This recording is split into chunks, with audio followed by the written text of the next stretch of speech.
الحمد لله الذي خلق السماوات والأرضين والصلاة والسلام على من أرسل رحمة للعالمين وعلى آله الطيبين وأصحابه الطاهرين أما بعد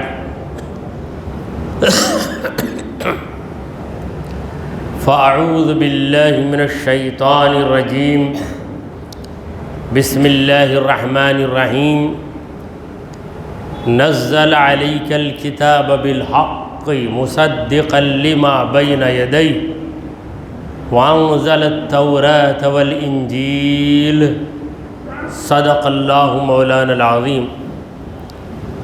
سامعین کرام، السلام علیکم ورحمۃ اللہ وبرکاتہ۔ اللہ رب العزت جل وعلا کی ہم پر بے پناہ مہربانی ہے کہ اس نے ہمیں آقائے نامدار احمد مختار مدنی تاجدار دونوں جہاں کے سردار حضرت محمد مصطفیٰ رسول خدا صلی اللہ تعالی علیہ وآلہ وسلم کی بابرکت امت میں پیدا فرمایا۔ سامعین کرام، جس آیت مبارکہ کی تلاوت کا میں نے شرف حاصل کیا ہے وہ سورہ آل عمران کی تیسری آیت ہے۔ پروردگار عالم فرما رہا ہے نزل علیک الکتاب، اے نبی آپ پر آپ کے رب نے کتاب کو اتارا ہے۔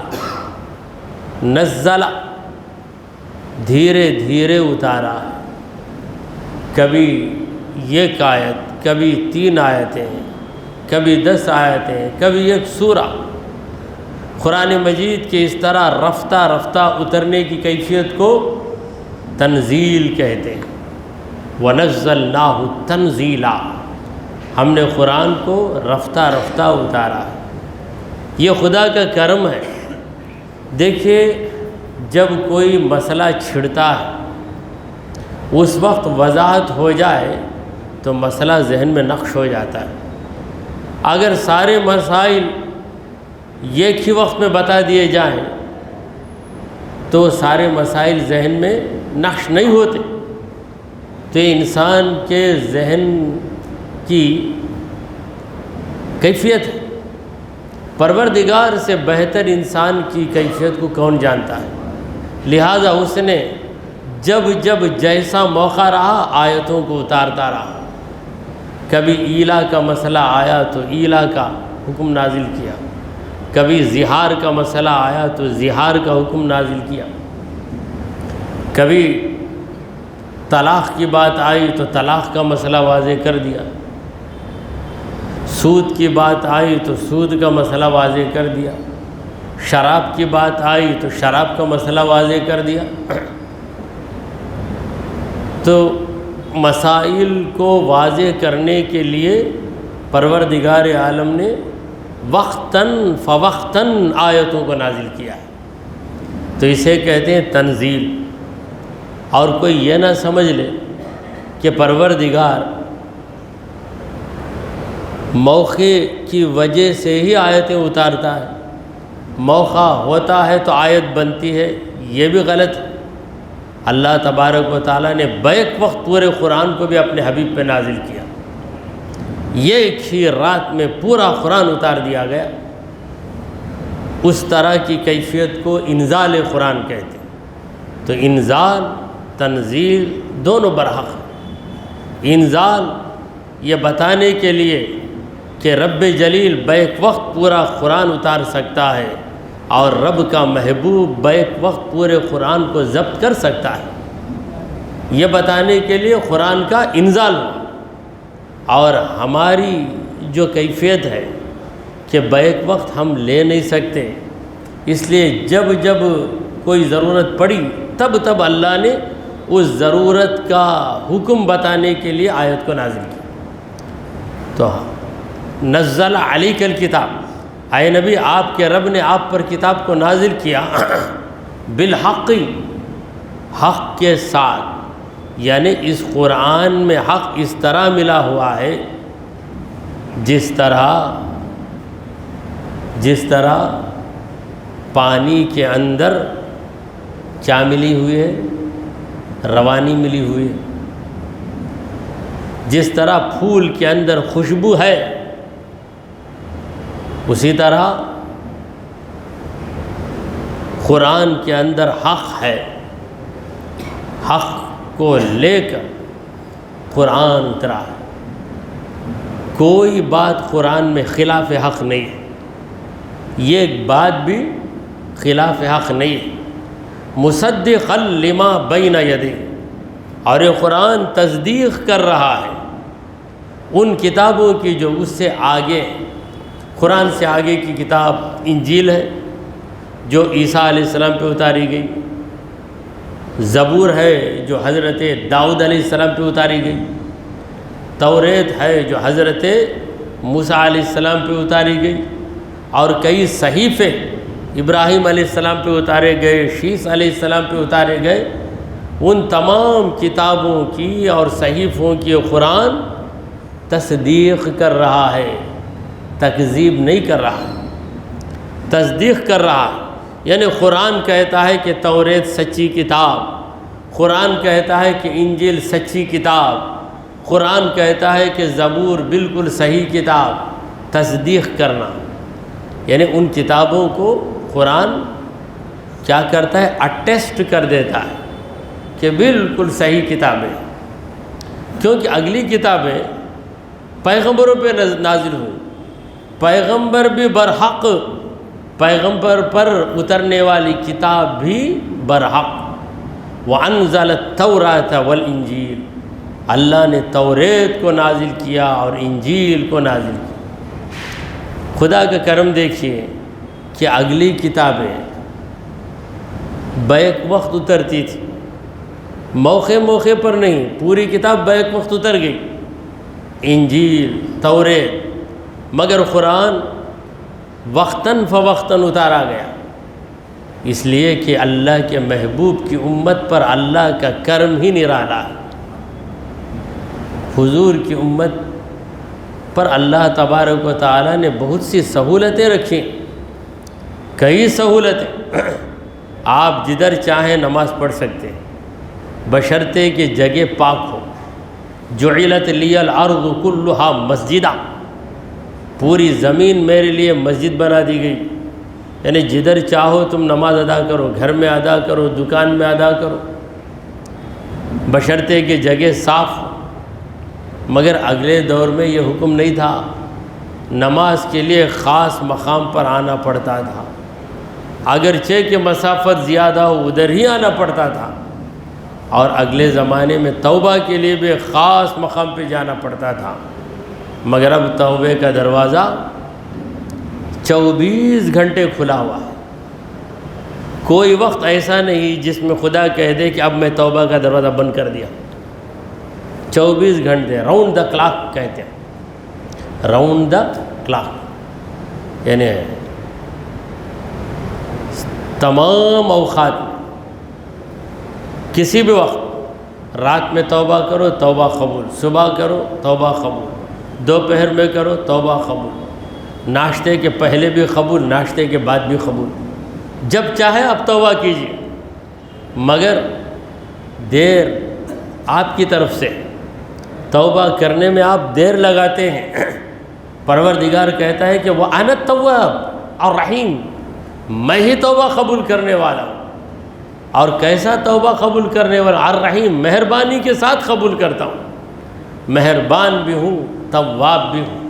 اے بندے، توبہ مانگنا، توبہ کرنا یہ تیری ذمہ داری. دیکھیے ہمیشہ ایک چیز آمدہ ہے، تیار ہے، مگر قدم بڑھانا ہماری ذمہ داری ہے. دیکھیے فین ہے، کرنٹ بھی ہے، فین بھی اچھا ہے، بس آپ کو کیا کرنا ہے؟ سوئچ دبا کر بیٹھ جانا ہے.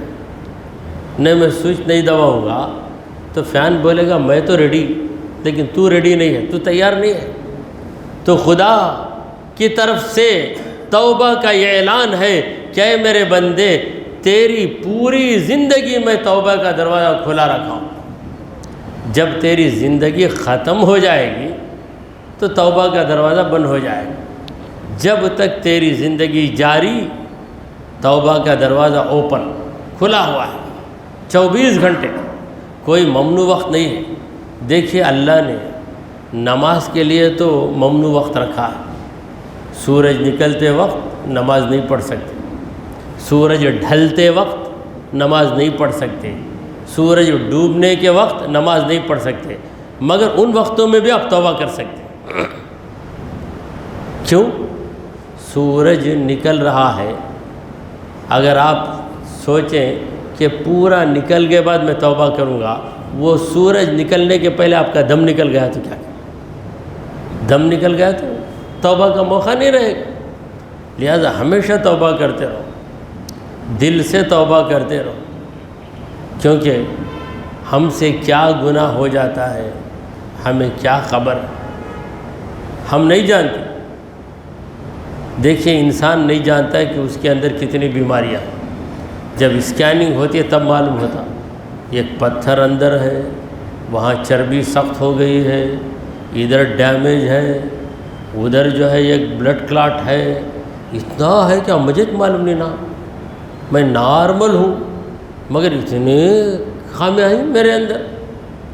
اسی طرح ہمارا نامہ اعمال جب کھولا جائے گا تب پتہ چلے گا کہ ہم نے کب کب کیا کیا کر دیا، ہمیں خود پتہ نہیں، جب دیکھیں گے تب یاد آئے گا، ہاں یہ کیا تھا، یاد آ کر ہی رہے گا۔ تو توبہ کرنے میں کبھی غفلت نہیں کرنی چاہیے، کسی بھی حال میں ہم رہیں، زبان کچھ بھی کہتی رہے، دل کہتا رہے تب یا الہی تب یا الہی، اے میرے معبود میری توبہ کو قبول کر، میری توبہ کو قبول کر، تو یہ دل کا وظیفہ بن جائے۔ زبان کا وظیفہ ہمیشہ جاری نہیں رہ سکتا، مگر دل کا وظیفہ تو جاری رہ سکتا ہے۔ ہاں اگر آپ کو نیند لگ گئی تو بات الگ ہے۔ دیکھیے خدا کا کرم، بندہ جاگنے تک جو عمل کرتا ہے اسے نیند لگ گئی تو اس کا عمل بند، مگر مولا تعالیٰ میٹر چڑھاتا رہتا ہے برابر، کیونکہ میرے بندے کے پاس جب تک اختیار تھا میرا بندہ مجھے برابر یاد کرتا رہا، اب نیند لگ گئی، اس کا اختیار ختم ہو گیا، اب میں میرے بندے کو محروم نہیں رکھتا، جو آخری وقت تک نیند لگنے تک جو وظیفہ پڑھتا رہا وہ وظیفہ جاری ہو جاتا ہے۔ اسی لیے ہمارے بزرگوں نے کہا کہ تم سانس کا ذکر جاری کر لو، یہ بند ہونے والا وظیفہ نہیں ہے، سانس کا ذکر کرتے رہو، نیند لگ جائے گی مگر ذکر کا ثواب برابر جاری رہے گا، چاہے آپ کچھ کرو یا نہ کرو۔ دیکھیے گاڑی آٹو ہے، آن کر دیا، آن کر دینے کے بعد وہ چلے تو بھی میٹر چڑھتا، وہ رک جائے تب بھی میٹر۔ آپ کسی گھر میں چلے گئے، کرایہ ہے، آپ اس میں رہو تو بھی کرایہ دینا، نہ رہو تب بھی کرایہ دینا۔ تو اسی طرح جب تک آپ جاگتے رہے، آپ کا اختیار رہا، آپ سانس کا ذکر کر رہے، اسے صوفیاء کرام پاس انفاس کہتے ہیں۔ بعض لوگوں کو پاس انفاس کہنا بھی نہیں آتا، فاس انفاس کہہ دیتے۔ پاس انفاس کو فاس انفاس، یہ فاس نہیں ہے، پاس۔ یہ پاس انفاس کیا ہے؟ پاس کا معنی ہے لحاظ کرنا، لحاظ کرنا، کنسیڈر کرنا۔ یہ انفاس کا معنی ہے سانسیں، انفاس نفس کی جمع ہے، نفس کہتے ہیں بریتنگ کو، سانس کو نفس، کئی سانسوں کو پلورل فارم اس کی جمع کیا ہے؟ انفاس۔ پاس انفاس یعنی سانسوں کا خیال رکھنا، یعنی تمہارا سانس بیکار نہ جائے، اللہ کے ذکر میں سانس لو اللہ کے نام سے سانس چھوڑو تو تمہارا یہ سانس پوری دنیا سے بھاری ہو گیا، بڑا قیمتی سانس ہو گیا۔ تو اسے صوفیاء کرام پاس انفاس کہتے ہیں۔ تو یہ پاس فارسی کا لفظ ہے، اکثر صوفیاء کی زبان فارسی تھی، لہٰذا تصوف کی اصطلاحات فارسی زبان میں زیادہ ہیں، پاس انفاس۔ تو سامعین کرام، پروردگار نے کہا کہ وَأَنزَلَتْ، قرآن مجید آگے کی کتابوں کی تصدیق کر رہا ہے، ان کتابوں کو صحیح بتا رہا ہے۔ وَأَنزَلَ التَّوْرَاةَ وَالْإِنجِيلَ، اللہ نے توریت کو اور انجیل کو نازل کیا۔ دو کتابوں کا نام قرآن میں اللہ نے لیا ہے، یعنی اللہ نے یہ واضح کر دیا کہ اے اہل کتاب، اے یہودیوں، قرآن سے مت بھاگو۔ قرآن تمہاری کتاب کو ریفیوز نہیں کر رہا ہے، بلکہ تمہاری کتاب کی تصدیق کر رہا ہے۔ تمہاری کتاب کا قرآن کبھی انکار نہیں کرتا، بلکہ قرآن تمہاری کتاب توریت کا اقرار کر رہا ہے۔ اور اے نصرانیوں، قرآن سے مت بھاگو، قرآن تمہاری کتاب انجیل کی تصدیق کر رہا ہے۔ قرآن کہتا ہے کہ توریت صحیح کتاب، انجیل صحیح کتاب، مگر اب کیوں نہیں پڑھتے ہم لوگ توریت و انجیل کو؟ اس لیے کہ یہودیوں نے، نصرانیوں نے توریت اور انجیل کو اس کی اصلی شکل میں نہیں رکھا، اس میں اضافہ بھی کر دیا، اس میں گھٹا بھی دیا ہے۔ دونوں کام کیے ہیں، کمیشن بھی کیا ہے، اومیشن بھی کیا ہے۔ سی اینڈ وہ لکھتا ہے نا بعض رسیدوں میں، سی اینڈ وہ کا مطلب کیا ہے؟ کمیشن بھی نہیں ہے اس کے اندر، اومیشن بھی نہیں، یعنی کچھ بڑھانا بھی نہیں، کچھ گھٹانا بھی نہیں۔ مگر توریت و انجیل میں دونوں ہو گیا، بڑھایا بھی گیا اپنی مرضی کے مطابق۔ جو حکم ان کو پسند ہے اسے بڑھا دیتے، جو حکم پسند نہیں اسے کیا کرتے؟ نکال دیتے۔ اور توریت کا کوئی حافظ نہیں، انجیل کا کوئی حافظ نہیں، صرف پیغمبروں کو کتابیں یاد ہوتی تھی۔ توریت و انجیل پیغمبر کو یاد ہوتی تھی، مگر قرآن مجید ہر مسلمان، کافر بھی محنت کرے تو یاد ہو جاتا ہے، قرآن سے یاد ہوتا، مگر قرآن پر اس کا ایمان نہیں ہے، قرآن پر اس کا ایمان نہیں ہے، لہذا اس کی نجات نہیں ہے۔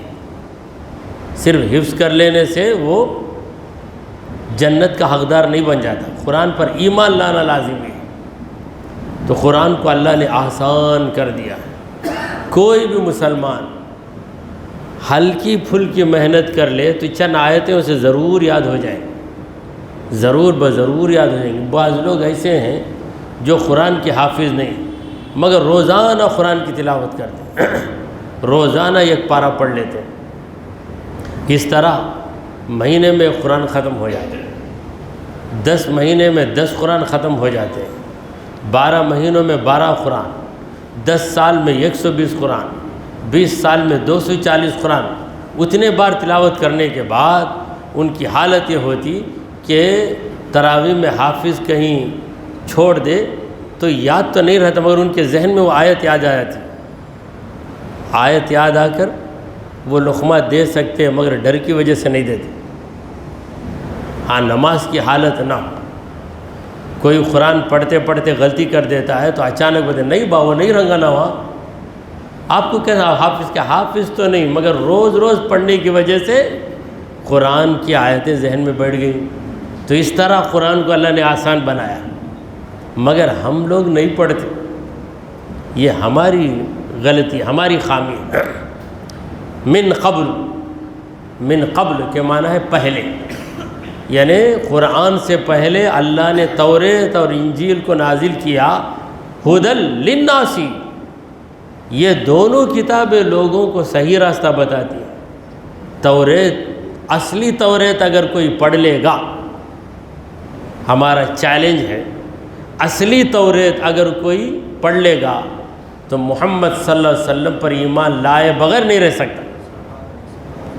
اصلی انجیل کوئی پڑھ لے گا تو سرکار دو عالم صلی اللہ علیہ وسلم پر ایمان لائے بغیر نہیں رہ سکتا۔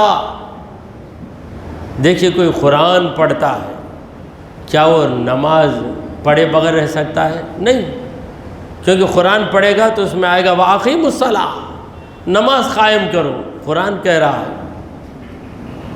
قرآن پڑھنے والا کیا غداری کرے گا؟ نہیں، قرآن کہتا ہے کہ ان اللہ یامرکم ان تؤدوا الامانات الی اہلہا، قرآن حکم دیتا ہے کہ امانتوں کو ان کے مالکوں کے حوالے کر دو۔ تو توریت پڑھنے والا توریت میں نبی کی تعریف ضرور پڑھے گا، کیونکہ اللہ تعالیٰ نے ہمارے نبی کریم صلی اللہ علیہ وسلم کے بارے میں فرمایا کہ یجدونہ مکتوبا عندہم فی التوراۃ والانجیل، یہ اہل کتاب توریت پڑھیں یا انجیل پڑھیں، ان دونوں کتابوں میں میرے نبی کا تذکرہ وہ پا کر ہی رہے۔ میرے نبی کے بارے میں نے ان کتابوں میں لکھ دیا ہے، مکتوباً لکھا ہوا پائیں، میرے نبی کو لکھا ہوا پائیں گے، یعنی توریت میں انجیل میں ایسے ایسے مضامین ہیں، ایسی ایسی عبارتیں ہیں، ایسے ایسے سینٹنسز جملے ہیں جن میں وضاحت کے ساتھ، صراحت کے ساتھ، کلیئرٹی کے ساتھ محمد مصطفیٰ صلی اللہ علیہ وسلم کا ذکر خیر آیا ہے، مگر ظالموں نے ان آیتوں کو پوشیدہ کر دیا، چھپا دیا۔ تو قرآن کہتا ہے کہ توریت اور انجیل یہ دونوں ہدی للناس، لوگوں کو ہدایت دینے والی کتابیں ہیں۔ وَأَنزَلَ الْفُرْقَانَ، اللہ ہی نے فرقان کو بھی نازل کیا۔ یہ فرقان کیا ہے؟ قرآن ہی کا دوسرا نام فرقان ہے، قرآن کا دوسرا نام فرقان، اور فرقان کا دوسرا مطلب بھی ہے۔ بعض لوگ کہتے ہیں کہ ضمیر یہ فرقان ہے، یعنی آپ کا ضمیر، آپ کا باطن، آپ کا احساس، آپ کا کانشیس آپ کو بتا دیتا ہے کہ یہ صحیح ہے، یہ غلط ہے۔ اللہ نے وہ پاور آپ کو دیا ہے، وہ قوت آپ کو دی ہے۔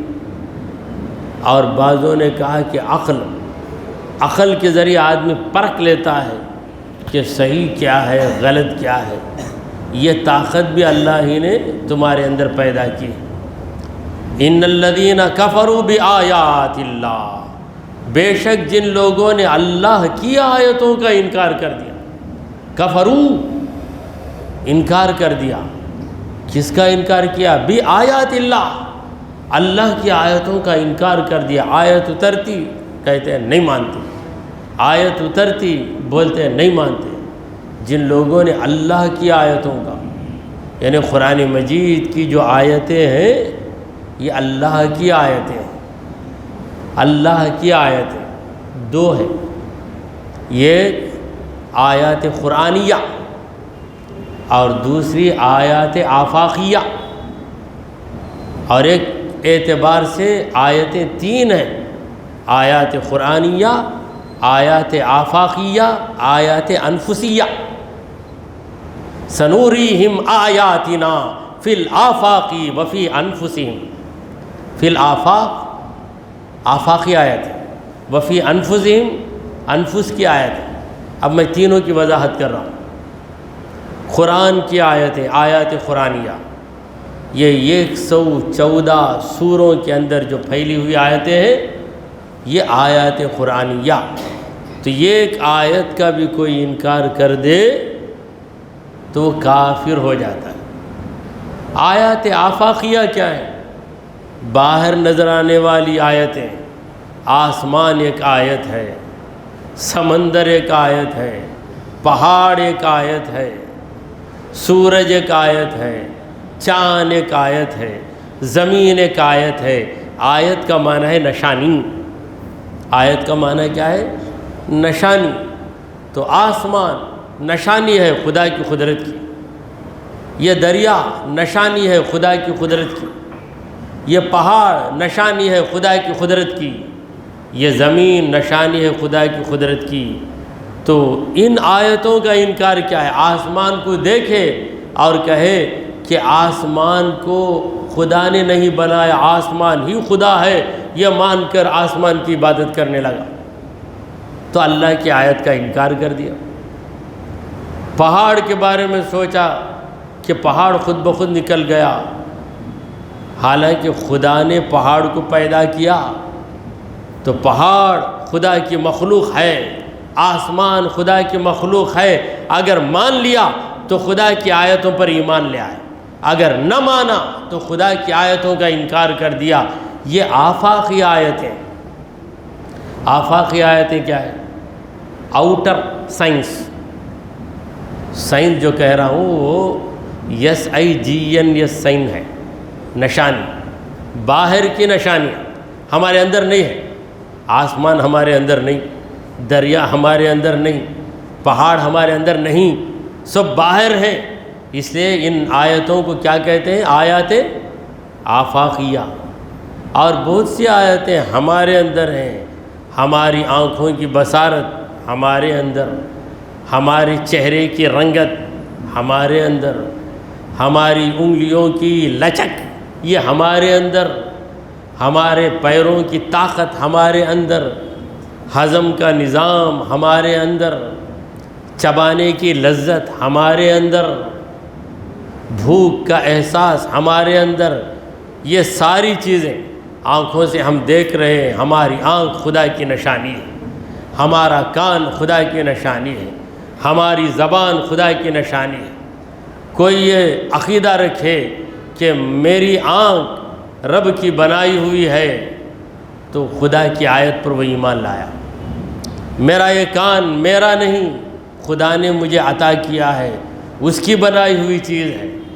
میرا قوت ہاضمہ، ڈائجسٹنگ سسٹم جو میرا ہے یہ خدا کا بنایا ہوا ہے۔ یہ سوچے، خدا کی آیت پر ایمان لائے۔ اگر اسے چھوڑ کر میرے آنکھیں بند، میں ویسا رکھ لیتا اسے، اب تک مجھے کبھی کمی نہیں آئی۔ اللہ کا کرم ہوا یہ نہیں بولتا ظالم، میں ویسا کر دیا، میں اللہ بھی اسے مہلت دے دیتا، وَيَمُدُّهُمْ چند دنوں تک، پھر اس کے بعد ایسا ہوتا کیا اب ایسا ہوگا نا، ہو گیا، میں ویسا رکھتا کنٹرول میں۔ بعض لوگ بیمار ہونے کے بعد بولتے مجھے کیسا بیماری میں بڑے کنٹرول میں رکھتا نا خود کو بڑے کنٹرول میں رکھتا، پھر کیسا بیماری آئی، سوچ سوچ کے پاگل بن جاؤ۔ خدا نے صحت سے رکھا، صحت سے رہے، خدا نے بیمار بنایا، بیمار بن گئے، یہ سوچ لے تو تمہاری پریشانی ختم۔ یہ نہیں سوچے کیسا، یہی سوال آئے گا، اس کا جواب نہیں ملے گا۔ تو ہمارے اندر جو چیزیں پائی جاتی ہیں، ذرا اپنے جسم کے بارے میں سوچو۔ بعض ڈاکٹروں کے کلینک کے اندر نقشہ رہتا، یعنی ہمارے ڈھانچے کا نقشہ، کیسے اندر وائرنگ ہے رگوں کی، کس طرح ہڈیاں نکلتی ہیں، سر